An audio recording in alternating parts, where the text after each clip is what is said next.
Hi, how are you everyone? Welcome back to my lovely channel. For your information, this video was created on 29 May 2018, 08 of hour, 23 of minute and 13 of second. In this lovely day, we are going to explain something. The thing is, how do we do rainwater harvesting?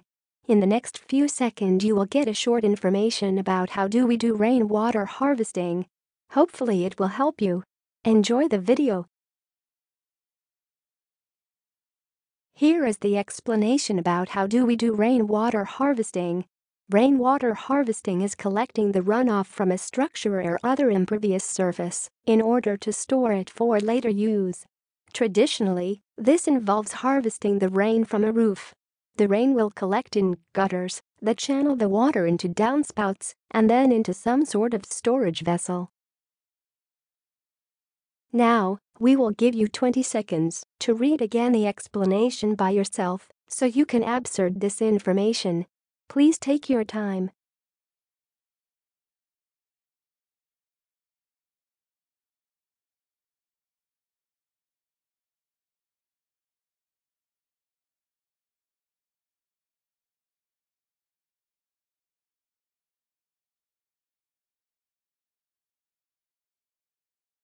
Hi, that's all of the explanation. If you find this video helpful, please like and comment on this video and subscribe this channel. Thank you, and see you again in another video. Goodbye.